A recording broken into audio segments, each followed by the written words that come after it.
The night Iris Callahan walked into the Hargrove Foundation gala, she told herself she wasn't nervous. She lied. The Meridian Hotel's grand ballroom was everything she'd spent 32 years feeling excluded from. Chandeliers dripping with crystal, women in gowns that cost more than her monthly rent, men in tuxedos who shook hands like they were transferring power rather than greeting each other. The air smelled of expensive cologne and older money, and beneath it, something sharper. Ambition, the kind that didn't apologize for itself. Iris smoothed the front of her emerald silk dress, the one she'd spent 3 weeks agonizing over, the one her best friend Penny had declared absolutely devastating, while helping zip it up that afternoon, and she stepped deeper into the room. She was the youngest environmental attorney at Kessler & Soon, the one who'd argued 2 landmark conservation cases before her 30th birthday, the one senior partners called when they needed someone who could read a room and then dismantle it quietly. She was good at this. She reminded herself of that. What she was less good at was walking back into the same room as Daniel Whitmore. She spotted him near the champagne fountain before he saw her, which gave her exactly 4 seconds to decide whether to leave or stay. He was laughing at something a man in a red tie was saying, his head thrown back the way she used to find charming and now recognized as practiced. He looked the same. Of course he looked the same. It had only been 14 months. Iris turned toward the opposite end of the room. She almost made it. Iris. His voice came from just behind her left shoulder, the exact place it had always come from, back when she'd thought that meant something. I didn't expect to see you here. She turned slowly. Daniel. He looked her over in that specific way he had. Not the way you looked at someone you missed. The way you assessed something you'd returned to a store. You look. He paused. And in that pause lived 14 months of her learning to stop apologizing for existing the same. It was not a compliment. She understood that immediately. The woman standing next to him, thin in the architectural way of someone who thought about it constantly, understood it too because she pressed her lips together in a small, satisfied line. I heard you made partner track, he said. I did. Good for you, he said it, the way people said bless your heart in the South. Then he leaned slightly toward the woman beside him, as if sharing something private, and said, at a volume designed to carry, she always did have the drive to compensate. The woman laughed softly, just softly enough. Iris felt the familiar heat climb up her throat. Not shame, exactly, but the ghost of it, the echo of every time she'd stood in a room and felt herself being measured and found excessive. Too much opinion, too much ambition for a woman who didn't fit the right dimensions. She was trying to locate a response that was both devastating and dignified when she became aware that the temperature around her had changed. It was the only way she could describe it later. The air shifted. The low murmur of 100 conversations seemed to dip by several degrees, and she felt, before she saw, that someone was standing beside her, not behind her, not approaching, simply there as if he had always occupied that particular square foot of marble floor, and the rest of the room had merely arranged itself around him. She looked up. The man was tall in a way that had nothing to do with height. He had dark eyes that appeared to be cataloguing the room the way a chess player studied a board 6 moves ahead, a jaw that looked like it had been carved by someone who took their work seriously, and the kind of stillness that didn't come from peace. It came from absolute certainty that nothing in the room could threaten him. He was looking at Daniel Whitmore. I don't believe we've been introduced, man said. His voice was quiet. That was the thing about it. Quiet in the way a closed door was quiet, with the understanding that significant things were happening on the other side. Daniel blinked. I'm sorry, I don't think we have. Daniel Whitmore, Whitmore Capital, Zane Hargrove. He let the name land without assistance. The color that drained from Daniel's face was almost medically interesting. The Hargrove Foundation Gala. Of course, Iris had been so focused on survival that she'd failed to account for the possibility that the founding family might actually be in attendance. Mr. Hargrove, Daniel said, his voice restructuring itself into something warmer and more careful. I've been hoping to. I heard what you said to her. Daniel stopped. To Ms. Zane turned to look at Iris directly for the first time, and she registered several things simultaneously. That his attention was the most complete she'd ever been the subject of, that he was waiting for her name without any suggestion that he needed it in a hurry, and that standing next to him, she didn't feel smaller. She felt, oddly, like the person who'd been standing there all along while everyone else scrambled to find their footing. Callahan, she said. Iris Callahan. Something moved briefly through his expression, not quite a smile, but the architecture of one. I heard what you said to Miss Callahan. We were just catching up, Daniel said. Old friends, you said she compensates. Zane's voice had not changed in volume or temperature. That was somehow worse than if it had. I'm curious what, specifically, you believe she's compensating for. The woman in the architectural dress had taken a small step backward. Iris noticed this with something approaching joy. Daniel laughed, a short social sound with nothing underneath it. It was just a joke. Iris knows She doesn't look like she knew. The silence that followed was the particular silence of a room full of people who were absolutely listening while appearing absolutely not to be. I think, Zane said, still conversationally, that the Whitmore Capital proposal, currently under review by our Foundation's investment committee, might benefit from additional scrutiny. These things take time when they're done properly. He turned away from Daniel with the finality of someone closing a file. Miss Callahan, would you like a drink? I find this part of the evening considerably improved by champagne. Iris looked at him for a moment. Then she looked at Daniel, who had gone the specific color of a man watching an opportunity dissolve in real time. I would, she said. They stood near the tall windows at the far end of the ballroom, the city spreading out below them in its grid of lit streets and dark water, and Zane Hargrove handed her a glass of champagne without making it a performance. You didn't have to do that, Iris said. I know. He'll think we're together now. He'll tell people, yes. He seemed unbothered by this. Does that concern you? She considered it honestly. It concerns me that you might have interfered in something you didn't fully understand. He looked at her with what she was coming to recognize as his natural expression. Not warmth, exactly, but attention. Full, unironic attention. He called you compensatory in front of a room full of people because you take up more space than he's comfortable with. I understood it completely. Iris felt something loosen in her chest that she hadn't realized she'd been holding tight. That's a very specific interpretation. I've watched men like that my entire life, Zane said. They're precise about what they mean. They just count on the room being too polite to name it. She looked out at the city. His proposal, you actually have one under review? We do now, he said it simply. It'll receive thorough consideration. Meaning exactly what I said. He turned slightly toward her, and in the glass's reflection she caught both their profiles, her curves and his angles, a study in contrast that somehow looked less like a mismatch than she would have expected.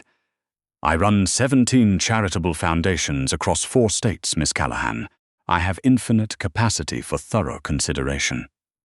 Against her better judgment, Iris laughed. It was a real laugh. The kind that surprised her, that came from somewhere south of strategy and north of relief, and she caught him watching it happen with an expression she didn't quite know how to file. You're an environmental attorney, he said. It wasn't a question. Kessler and Boone.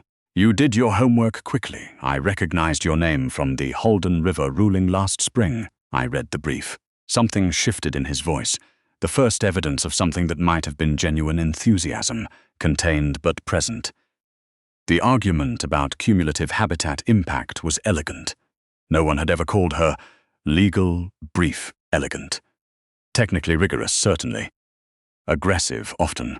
But elegant was the word for things that didn't fight against themselves, and she had spent so long fighting. Thank you, she said, and meant it differently than she'd meant it all evening. She didn't intend to spend the next 2 hours talking to Zane Hargrove. She also didn't intend to accept his offer to step out onto the hotel's terrace when the ballroom grew warm, or to find herself explaining, with gestures that probably looked slightly unhinged, the precise mechanism by which phosphorus runoff disrupted aquatic food chains, while he leaned against the railing and listened as if she were describing something beautiful. He asked questions. Good ones. The kind that meant he'd been listening rather than waiting for his turn to speak. At some point, Iris realized she had stopped monitoring herself, the way she usually did in professional settings, tracking how much space she occupied, whether she'd said too much, whether the room had decided she was too confident or not confident enough. She had simply been talking, and he had simply been there, and the night had passed around them like water around two stones. I should go back in, she said eventually. I still have 3 board members I need to speak to before the evening ends. The Environmental Committee, he said. It was still not a question. The Hargrove Foundation's Environmental Committee is the most well-funded in the city, she said. I'd be a poor attorney if I didn't take the opportunity. You'd be a poor attorney, he said. If I thought you came out here just to network. He straightened from the railing. But I don't think that. She looked at him steadily. Watty held her gaze. I think you came out here because the room in there requires a significant amount of armor, and for a few minutes you didn't want to wear it. Iris was quiet for a moment. Then, that's presumptuous, probably. He reached into his jacket and produced a card. Plain, cream, with only his name and a number. The committee chair is Louise Renard. She's less interested in your brief than in whether you can hold a room. You can. Tell her I said so. She took the card. And Miss Callahan, he said, as she moved toward the door. His voice had dropped a register, and something in it made her pause with her hand on the glass. For what it's worth, the space you take up in a room is not a liability. It's the reason people remember the room.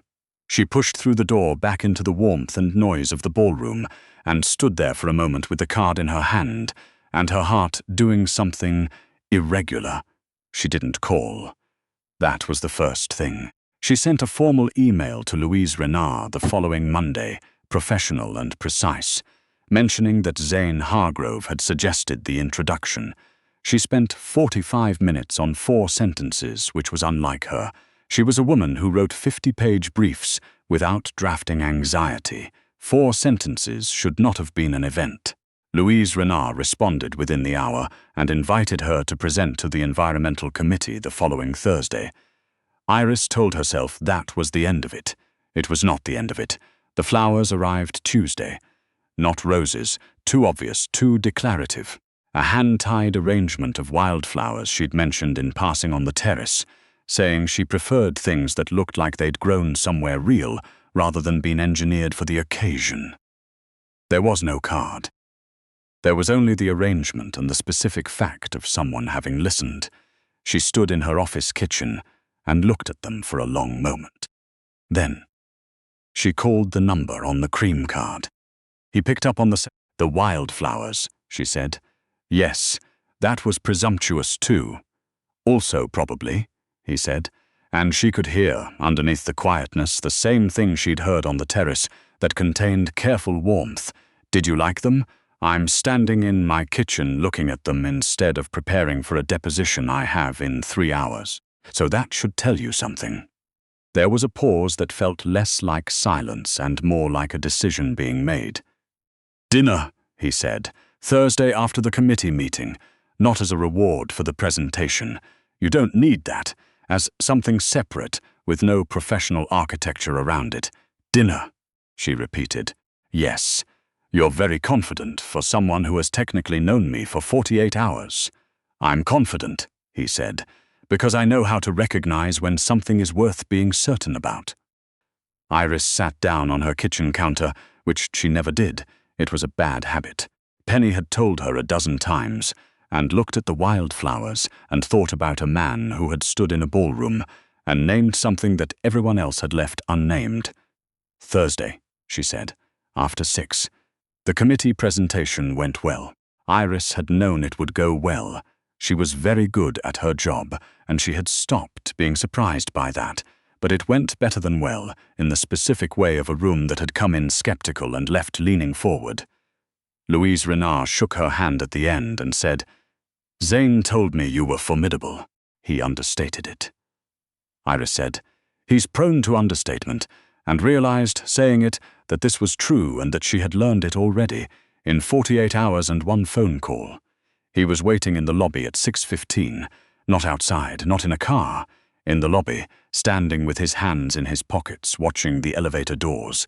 He had no assistant with him, no phone in his hand.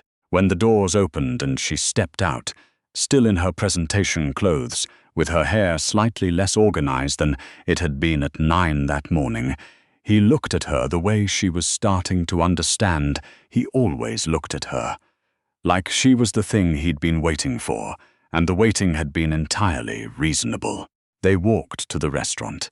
4 blocks, her heels on November pavement, his pace adjusted to hers without comment, and he held the door and pulled out her chair and did these things without staging them, the way people did things that had simply become their nature. The restaurant was warm and not too loud, and the menu was the kind she liked. Real food. Portions that acknowledged the existence of hunger. She noted this without mentioning it. Over dinner, she told him about the deposition she'd nearly been unprepared for, about the partner at her firm who had started seeing her on things she suspected were above her pay grade by design rather than accident, about the conversation with her mother the 14th time, that she was not, in fact, sad. She was busy. There was a difference. He listened to all of this and asked about the partner and laughed, genuinely, at the story about her mother, and when she mentioned that she'd gained 20 pounds after her last relationship ended and had spent 6 months viewing it as a problem to solve before accepting it as simply a thing that had happened, he did not rush to reassure her. He was quiet for a moment. Then he said, And now I have more important things to spend energy on. That's not the same as being at peace with it." She looked at him. He looked back. The restaurant continued its warm ambient life around them. No, she said. "It's not the same. But it's where I am. Then that's where you are. No commentary. No prescription. Just the acknowledgement, clean and complete," she thought. This is what it's supposed to feel like. Not someone telling her she was beautiful in spite of herself. Not someone performing acceptance like it required effort. Just a person at a dinner table treating the fact of her as a given, unworthy of remark, already accounted for. It was 3 weeks later that Daniel Whitmore made his mistake. He'd clearly spent those 3 weeks deciding that his best move was forward momentum, that whatever Zane Hargrove had implied at the gala was bluster, that the investment proposal could still be salvaged, and that the best way to salvage it was to make Iris a liability. She found out about it in the way she found out about most things. Someone who told Penny, who texted her in capital letters at 7 a.m. on a Wednesday. Daniel had been talking. At lunch, at the kind of places where the right people ate, he'd been describing their relationship in terms she recognized as revisionist, implying she'd been difficult, that she'd let herself go, that he'd ended things for her own good. Small, social assassinations, delivered over arugula and sparkling water. She might have been angrier about it, if she hadn't been so interested in what was going to happen next. What happened next was that she received a call from a reporter at a legal trade publication who was working on a profile of Zane Hargrove's philanthropic strategy, and wanted to know whether she'd be willing to discuss the Halden River case as an example of the kind of work the Foundation was beginning to prioritize. She said yes. The profile ran the following month. It was 3,000 words, and her photograph was not small, and she was described, in the 3rd paragraph, as one of the most significant environmental legal minds working in the region today. The Whitmore capital proposal was formally declined 2 weeks after that, citing misalignment with the Foundation's strategic priorities. This was the kind of language that meant nothing and everything simultaneously. She found out about it because Zane mentioned it briefly, over dinner, in the same tone he used to discuss everything, factual, unhurried, waiting to see if she had thoughts. Thorough consideration, she said. Very thorough, he agreed. She looked across the table at him and thought about the man she'd been afraid to walk past at the gala, the one she'd spent 14 months tailoring herself down to an acceptable size for, the one who had found her excessive and had said so at volume and had believed, probably still believed, that this was insight rather than limitation. You know, she said, I spent a year after Daniel assuming the problem was calibration, that I needed to be more careful about how much space I occupied. Zane was watching her. I took up less room at meetings. I stopped finishing other people's sentences even when I knew where they were going. I bought a lot of very structured clothing. She paused. It didn't make me easier to love. It just made me less. He was quiet for a moment in the way that meant something was being considered carefully. People who ask you to be less, he said, are telling you something true, not about you, about what they can hold. Iris looked at him for a long time. That's a generous interpretation. It's an accurate one. He reached across the table, the first time he'd reached across a table, in weeks of dinners, and his hand covered hers. Just covered it. No performance, no question. Some people, he said, are built for small rooms. You're not small room architecture, Iris. She laughed, and the laugh had no armor in it at all. Outside, the city did what the city always did. Indifferent and ongoing, traffic and weather, and 10,000 private lives in lit windows. Inside the restaurant, a woman who had spent a significant portion of her adult life deciding how much of herself was permissible, looked at a man who had never once asked her to calculate it, and felt something settle. Nothing so simple. Not a story where the powerful man arrived to solve the problem of her existence. Something quieter and more durable than that. The feeling of being exactly as large as she was, in a room that had enough space, next to a person who had never looked at her and seen a problem. The feeling, foreign and clarifying and entirely hers, of not having to make herself smaller to fit inside her own life.